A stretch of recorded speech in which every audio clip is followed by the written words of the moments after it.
Think about how many times you've used a search engine today. Once? 5 times? A dozen? It's almost muscle memory, right? We just do it without a second thought. But today we're going to pull back that curtain and find out who really runs the whole show. And it really boils down to this one simple question. But the answer? Well, the answer is huge. When you search for something, someone is deciding what you see. So who is it? Who holds the keys to pretty much all the information on the planet? Well, the answer can pretty much be summed up by this one number, over 92%. That's the slice of all searches all over the world that are handled by just one single company. Seriously, just let that sink in for a second.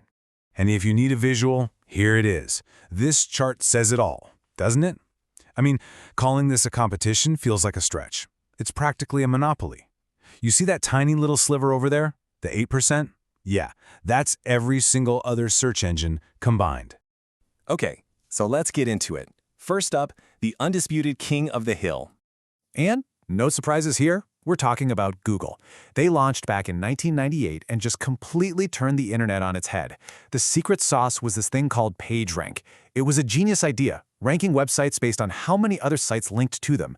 The results were just so much better than anything else out there. And ever since then, they've had an iron grip on the market. It's so dominant, we don't even say search for it anymore. We just say Google it. All right, but what about that other 8%? Who's in that little slice of the pie? Well, there are other players for sure, but they're not really running the same race. Let's take a look at these distant runners-up. Okay, look at this table. The drop-off is just staggering.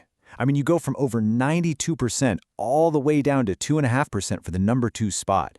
It's a cliff. This right here really sets the stage for everything else we're going to talk about.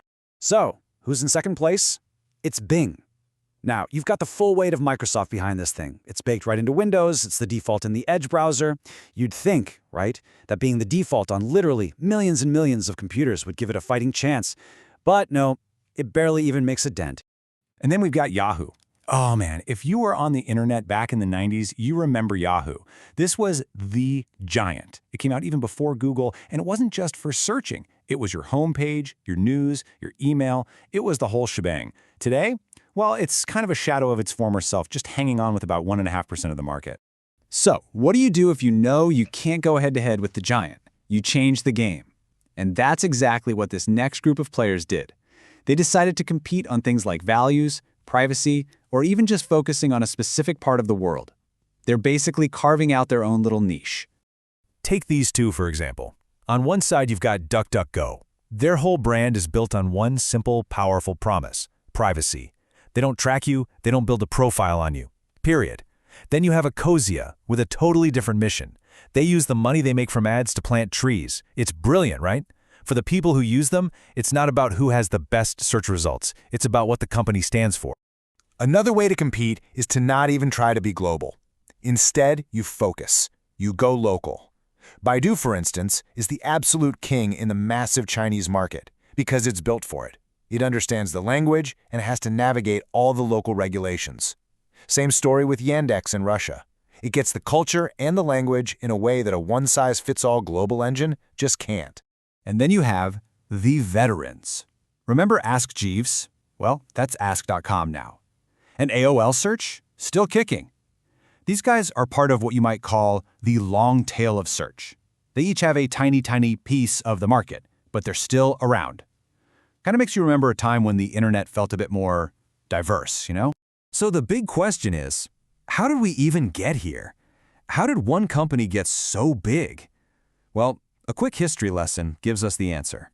You can really see the whole story play out right here. Look, Yahoo gets an early start back in '94. They're the pioneers. But then, 1998 happens. Google shows up with a way better algorithm and just changes the game completely. Everyone else kind of followed in their wake. Baidu launched to focus on China, the niche guys like DuckDuckGo popped up later, and even Microsoft was late to the party with Bing in 2009. But honestly, by that point, the race was pretty much over. I think this quote just nails it.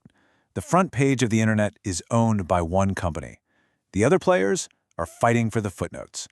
For the last 20 years, the story of search hasn't really been about who's going to be number one.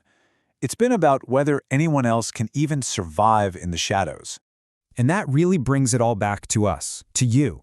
When one company has this much control, what does that actually mean? What does it mean for our choices, for our privacy, for the very way we find information? It's definitely something to think about the next time you go to type something into that little search box.